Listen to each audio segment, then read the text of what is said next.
किसी ख़ास को कुछ मज़ेदार सा खिलाना चाहते हैं तो आप बनाएं ये मज़ेदार सा टैंग डिज़र्ट। बड़े बड़े होटलों में आपने ये ज़बरदस्त सा डिज़र्ट ज़रूर खाया होगा, जो बहुत ही क्रीमी और बहुत मज़ेदार बन के तैयार होता है। एक बार आप इसको बनाएंगे तो गारंटी है आप इसको बार बार बनाना पसंद करेंगे। इतना मज़ेदार डिज़र्ट बन के तैयार होता है, जो सिर्फ 5 चीज़ों से बना के तैयार करेंगे। तो इस डिज़र्ट को बनाने के लिए हमें गैस जलाने की भी ज़रूरत नहीं है। तो चलिए इस मज़ेदार से डिज़र्ट की रेसिपी की तरफ चलते हैं। तो यहाँ पर हमने एक ग्राइंडर जग ले लिया है। ग्राइंडर जग के अंदर हम ऐड कर देंगे फ्रेश क्रीम।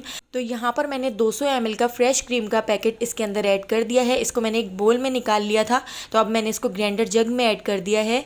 इसके साथ ही अब हम इसके अंदर ऐड कर देंगे 150 ml कंडेंस मिल्क। तो आप घर का बना हुआ कंडेंस मिल्क भी ऐड कर सकते हैं। मैंने यहाँ पर छोटे वाले जो कंडेंस मिल्क के डिब्बे होते हैं वो 3 डिब्बे इसके अंदर ऐड किए हैं।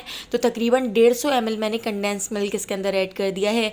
अब हम इसके अंदर ऐड कर देते हैं विपिंग क्रीम। तो मैंने यहाँ पर विप की विपिंग क्रीम ले ली है। बहुत ही ज़बरदस्त सा टेक्स्चर आता है। ये विपिंग क्रीम आपको किसी भी मार्ट से बहुत ही आसानी से मिल जाएगी और काफ़ी बड़ा सा डिब्बा होता है और काफ़ी सस्ती होती है। मतलब ये पूरा डिब्बा आपको 350 तक का बहुत ही आसानी से मिल जाएगा और आप इसको बहुत बार यूज़ भी कर सकते हैं। आप इसको दोबारा से पैक करके फ्रीज़र में रख दें और 1 महीने तक आप इसको इसी तरह से यूज़ कर सकते हैं। तो विपिंग क्रीम के 3 टेबल स्पून ऐड करके मैंने इसको बहुत अच्छी तरह से ब्लेंड कर लिया है।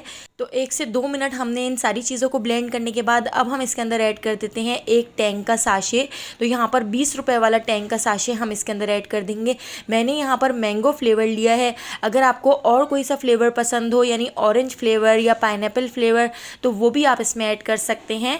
तो मैंगो फ्लेवर मैं पूरा इसके अंदर ऐड कर देती हूँ।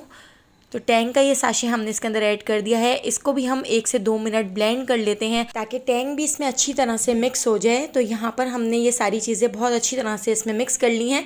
तो ये डिज़र्ट 5 मिनट में बनकर तैयार हो जाता है और इसमें गैस जलाने की भी ज़रूरत नहीं होती और खाने में ये डिज़र्ट बहुत ज़्यादा टेस्टी होता है।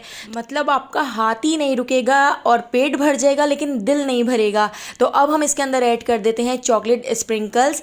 अगर आपके पास चॉकलेट चिप हो तो वो भी आप इसके अंदर ऐड कर सकते हैं।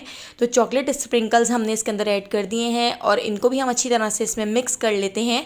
तो अब हमने ब्लेंडर को नहीं चलाना है, बस हमने चॉकलेट स्प्रिंकल्स ऐड करके चमचे से ही इस तरह से इसको अच्छी तरह से मिक्स कर लेना है। तो यहाँ पर 5 मिनट में हमारा ये ज़बरदस्त सा डिज़र्ट बनकर रेडी हो चुका है। इसको हम एक बोल में निकाल लेते हैं। तो थोड़े से चॉकलेट स्प्रिंकल्स हम इसके ऊपर ऐसे ही डाल देते हैं और डालने के बाद इसको भी अच्छी तरह से मिक्स कर लेते हैं।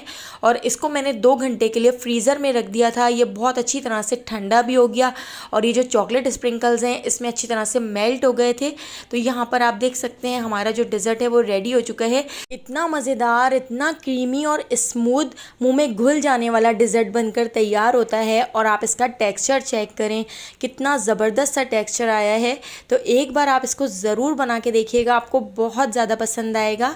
और अगर आपको मेरी ये रेसिपी पसंद आई हो तो लाइक कर दीजिएगा और मुझे कमेंट करके ज़रूर बताइएगा कि आपको मेरी ये मज़ेदार सी रेसिपी कैसी लगी। और अगर अभी तक आपने मेरे चैनल को सब्सक्राइब नहीं किया तो मेरे चैनल को सब्सक्राइब करके बेल आइकॉन के नोटिफिकेशन को ऑन कर लीजिए, ताकि डेली जो मैं वीडियो अपलोड करती हूँ उसका नोटिफिकेशन आपको फ़ौरन मिल सके और आप मेरी सारी वीडियोज़ वॉच कर सकें। आने वाली वीडियो तक मुझे दीजिए इजाज़त। अल्लाह हाफ़िज़।